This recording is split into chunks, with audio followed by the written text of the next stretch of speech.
अब मैं आर्य charitable trust के अध्यक्ष आदरणीय श्री विशाल जी बरगटे सर से निवेदन करती हूँ कि वह सदन को संबोधित करें। यही पंक्तियों के साथ आपको आमंत्रित करती हूँ कि अच्छे को अच्छे की पहचान होती है, वरना जिंदगी मौत के समान होती है। जो हिम्मत हारते हैं वो जिंदगी से हार जाते हैं, जिनमें हौसला होता है वो तो बाजी मार जाते हैं। मैं दिल से स्वागत करना चाहूंगा आर्य चैरिटेबल ट्रस्ट की ओर से। साथ ही आज के हमारे मुख्य अतिथि के रूप में पधारे दातेवाड़ी नामक गांव के छोटे छोटे बच्चों का भी मैं तालियों के साथ स्वागत करना चाहूंगा।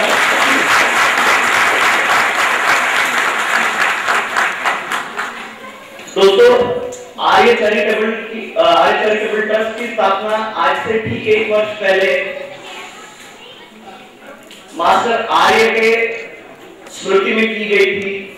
साथ ही मैं आपको बताना चाहूंगा कि आज आर्य को गए हुए 2 साल पूरे हुए हैं। लगभग इसी समय 2009 में आर्य हमें छोड़ के काफी दूर चला गया और देखे गया काफी कुछ समाज के लिए करने की प्रेरणा। दोस्तों, मैं आपको आज कुछ और भी चीजें बताना चाहूंगा आर्य के जीवन से जुड़ी हुई। आर्य 3.5 साल की अल्पायु में जन्म था, पर उसके जीवन में 1 साल के बाद ही दुखों का आना शुरू हो गया। 2.5 साल तक अपनी तबीयत खराब होने की वजह से वह हर एक दिन जिंदगी जीने के लिए उसने संघर्ष कराया और हमने उसे जिंदा रखने के लिए ये 2.5 साल बहुत कुछ सिखा गए। इन 2.5 सालों में मैंने लगभग सारी भारत का और अमेरिका, यूके, हर जगह मैंने कांटेक्ट करे, लोगों से बात करी। आधा दर्जन से ज्यादा दुनिया के सबसे अच्छे इंस्टीट्यूट्स के एचओडी से बात करी। हर दिन कुछ ना कुछ सीख देके जा रहा था।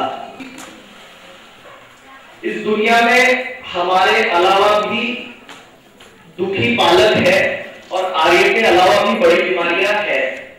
मैंने इस दौरान देखा लोगों के 2-2 बच्चे दोनों ऐसी बीमारियों से सफर कर रहे हैं जहां से ठीक होना संभव नहीं था। तब दिल में ये लगना शुरू हो गया था कि अब वो समय है कि समाज के लिए कुछ करना चाहिए। बस वहीं से शायद ये जो आज आपने इतना सब देखा उसका जन्म हो गया था। दोस्तों, जब हमने ये नाटक का माध्यम चुना, बच्चे चुने, तो पहले दिल में संकोच था कि ये किस प्रकार हो पाएगा, लोग कहां तक इस चीज को देखने आएंगे। But I am more than glad to tell you कि जिस गांव में हमने इन नाटकों का प्रदर्शन करा, उस गांव की 70% जनता ये नाटक देखने आ रही थी। हमने 20 नाटकों में 20-22 हजार लोगों तक तो हमारा संदेश पहुंचा दिया है। अब इस साल हम सोच रहे हैं कि लगभग 100 नाटक करें और लाखों लोगों के तक हम हमारे संदेश को पहुंचाएं। इस दौरान जब हम लोग इस नाटक की प्रस्तुति गांव में करते थे तो काफी कुछ अनुभव आए। कई बार कुछ गांव वालों ने बोला कि आपको जरूर सरकार से कोई ग्रांट या मदद मिलती होगी, आपको कुछ प्रॉफिट होगा पर्सनल, इसलिए आप इतना सब कर रहे हैं।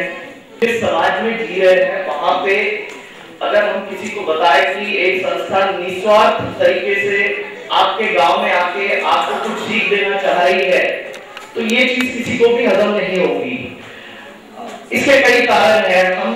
हमने दुनिया को ऐसे बना लिया है, हम खुद तो कन्विंस है इस चीज से कि यह दुनिया निहायत ही स्वार्थी है। हम हमारे आने वाले बच्चों को भी यही सीख देते हैं कि बेटा कोई चॉकलेट दे तो लेना मत, ज्यादा प्यार करे तो उसके पास मत जाना।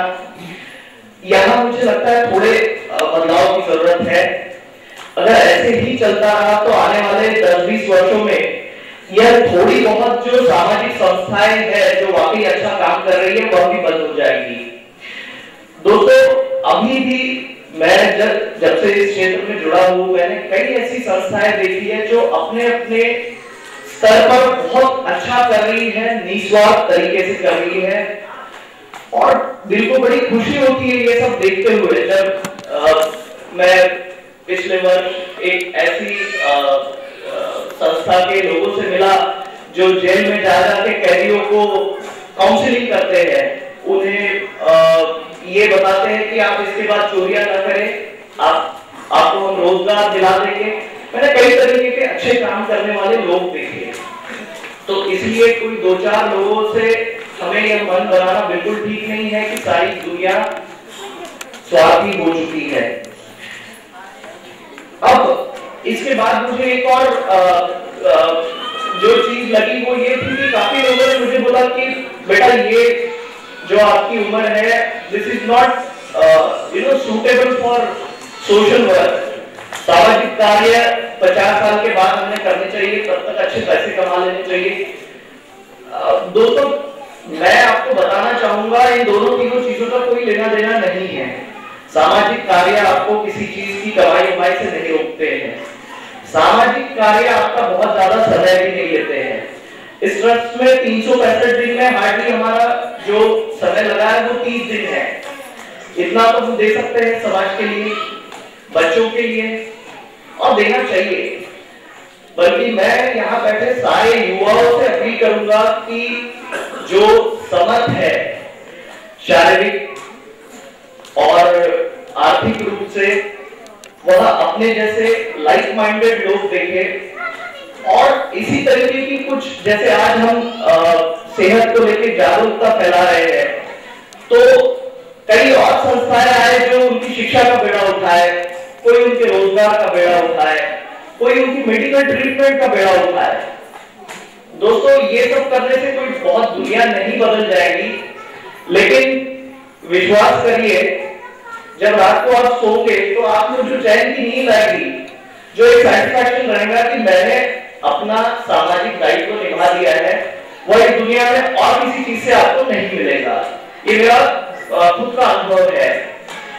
मैं जो भी बोल रहा हूँ ये कुछ भी, इसमें से एक पंक्ति है, एक शब्द भी किताबी या किसी महात्मा के बोले हुए नहीं है। यह सारा मेरा निजी अनुभव है।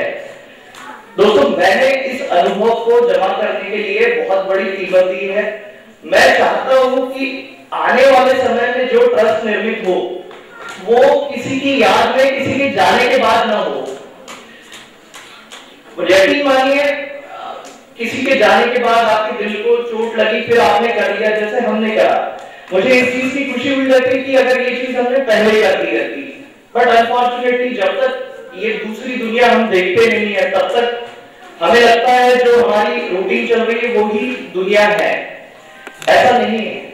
अगर आपको इस चीज के बारे में और ज्यादा समझना है तो आप 2 घंटा दिल्ली के एम्स या सर गंगाराम हॉस्पिटल जाइए, या 1 घंटा शायद हिंदुजा या बॉम्बे हॉस्पिटल जाइए, बॉम्बे के, आपको जिंदगी सारी समझ आ जाएगी।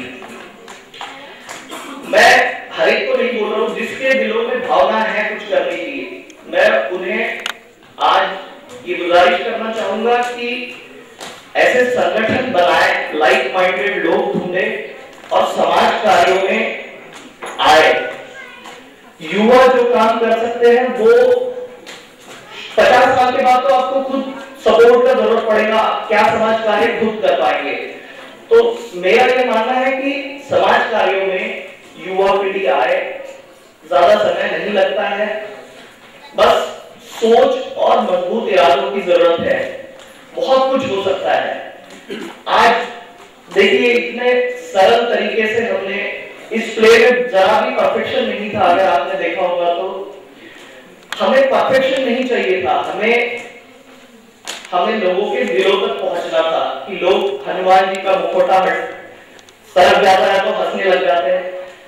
यह सारा हमें मंजूर था, क्योंकि हमें पता था कि रात को जब घर जाएंगे तब 10 बार ये सोचेंगे कि ये बच्चे हमें क्या बोल के गए, क्या सीख दे के गए।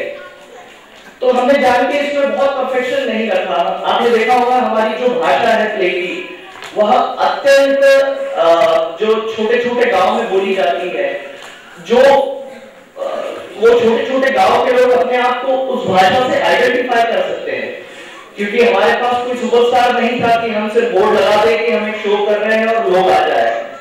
तो बहुत एसेंशियल था कि हम ये किससे कराएं। बच्चे तो कराए, लेकिन हम नागपुर से बच्चे लेके जाएंगे तो उन गांव वासियों को क्या इंटरेस्ट रहेगा। तो हमने तय किया कि हम जिन जिन क्षेत्रों में जाएंगे वहां के बच्चों की ऐसी टीम तैयार करेंगे और उस तालुका को कवर करेंगे।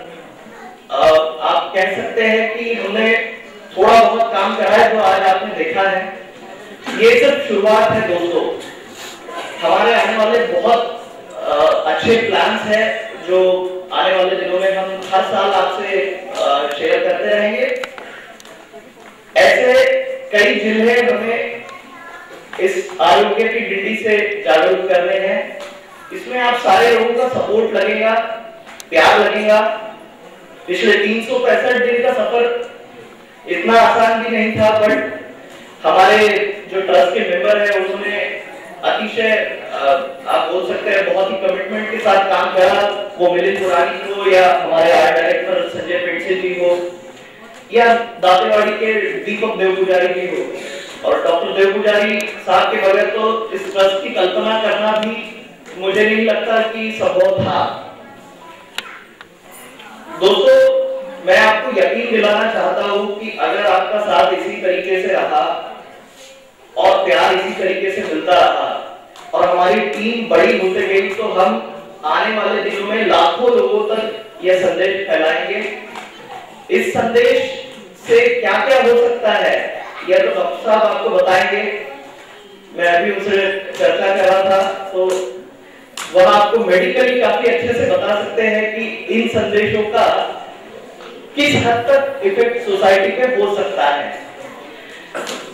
अंत में मैं हमारे सारे युवा दोस्तों के लिए मैंने कल एक खुद 2 शब्द लिखे हैं, वो बोलना चाहूंगा ताकि युवा पीढ़ी का रुझान सामाजिक कार्यों के लिए बढ़े। सुनिए, हम ही हम है तो क्या हम है, हम ही हम है तो क्या हम है, तुम ही तुम हो तो क्या तुम हो, हम ही हम है तो क्या हम है, तुम ही तुम हो तो क्या तुम हो। जियो तो सारी दुनिया के लिए जियो, जिंदगी ऐसी हो कि जिसमें दम ही दम हो।